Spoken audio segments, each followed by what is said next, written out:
Ciao my friends, I'm here to tell you about this blue house that I visited, and it put tears into my eyes to see devotion from Lois, Rich and Hasidin Mavric helping this house succeed and help others in Leiden Township. This house belongs to Sabah Islamic and Cultural Center, and they the one who then donated this house to be able to be giving products or any items to the people in need.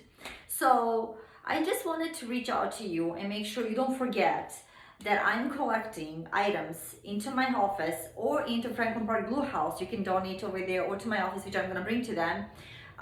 We do need as much as possible coats for adults.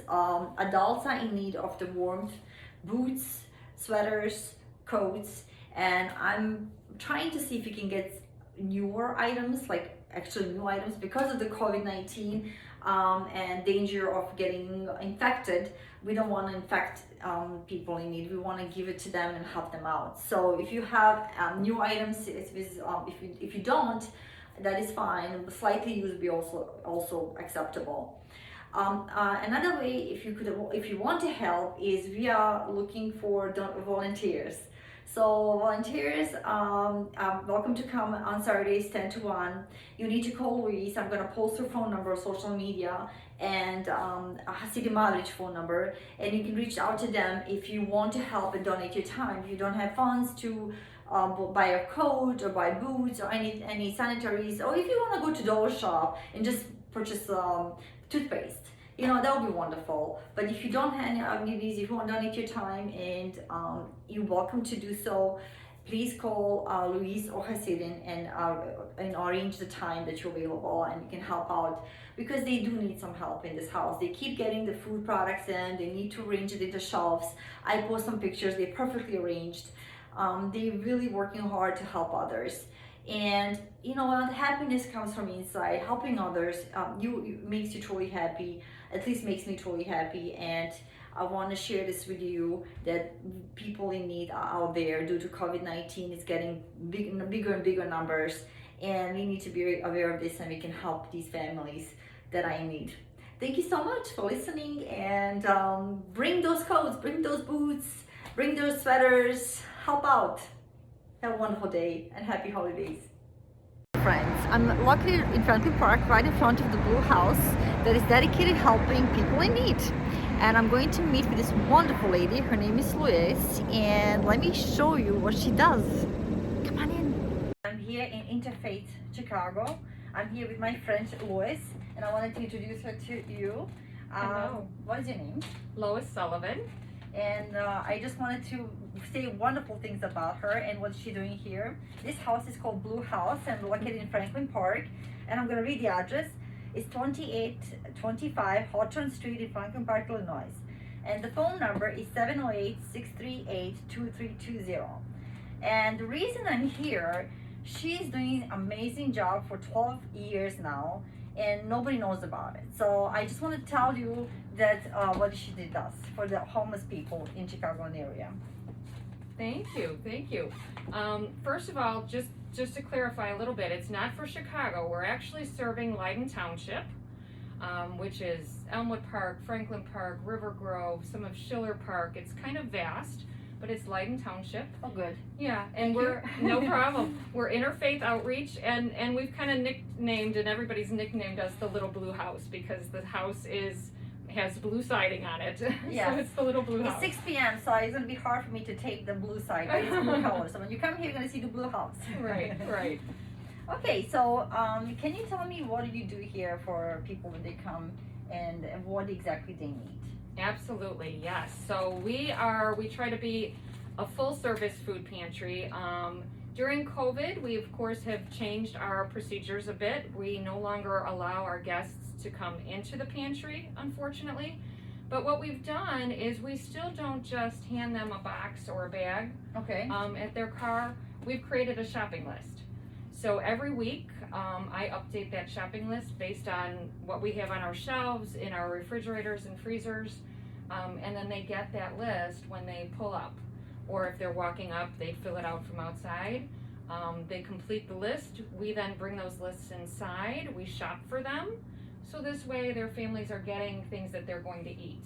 Right. And we haven't given them maybe a bag of items that nobody cares for or is allergic to or something. Wow. So it works pretty well. I can't believe you've been doing it 12 years and you know this stuff. Yeah. What keeps you going? What is that? God.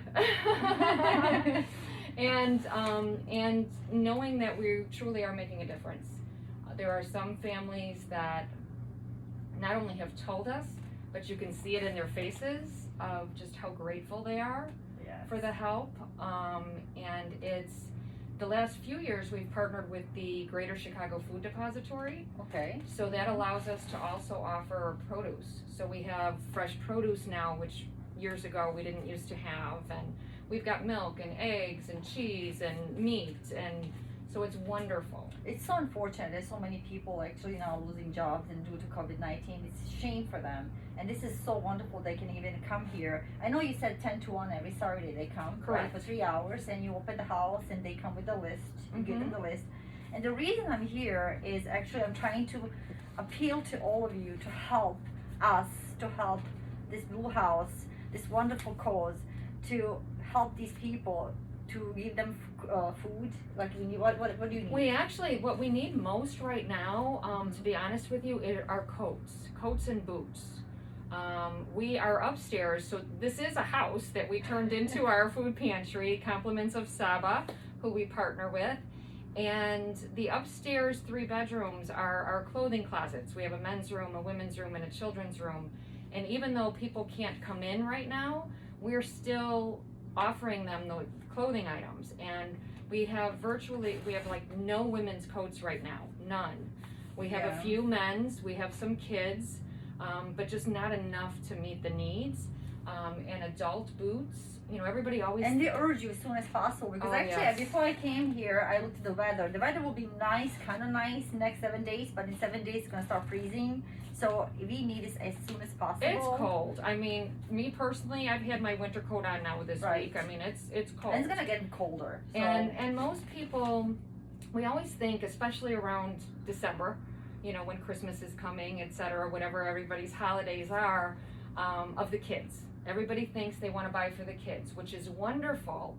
But then our adults who are truly so needy are kind of left behind. Right. So I really, really can't stress enough how much we need women's and men's boots and coats. Is that okay if we post your phone number and the address 100%. so they can actually reach out to you? Yes. You can reach out directly to Lois. You can also reach out to me. I'm going to be opening my office. You can drop off the coats if it's easier to you to my office or here, and I'll be happy to bring them here for you. But I really, really urge for you to help us to help these beautiful homeless people that are coming here every Saturday in need. Thank you so much for listening. And I wanted to also ask one more last question to Liz. I want you to tell me a story that stood out to you the most. If you have one. You know what? Sure, there are so many. I mean, there are, and also to say, this is certainly not just homeless people. I mean, we have just families that, yes, have lost their jobs during COVID. You know, we have people that may pull up in a car that's nicer than mine, but they have a car payment that they now can't make. Things like that. You just never know when you might be in this situation. So we're so grateful to be here for that. But we have one woman that was in fact living in her van until very recently and had her 2 cats with her because when she lost her home, you know, she had nothing to do. With her, And while she was able to find food in different places, she wasn't, you know, able to typically find anything for her cats. So we made sure that we bought her kitty litter. She had a little litter box in her van, and we bought her cat food, and we made sure that, you know, so it's little things. We would get her gas cards, or I would meet her at the gas station and I would fill up her tank. It's moments like that where you know you're really truly making a difference that make it all worthwhile. And also by talking to Lois and meeting this lady tonight, I realized that she also needs volunteers. She is doing this pretty much on her own with few other people, and it would be wonderful if you can't give any coats or boots or any financial other needs or sanitaries. I know they need toothpaste, they need the shampoos. detergents, anything. I would tell you, Toothbrushes. yeah. Right. Actually, not toothbrushes. We have a few thousand toothbrushes You right don't? now. Okay, not toothbrushes. we got a bunch in.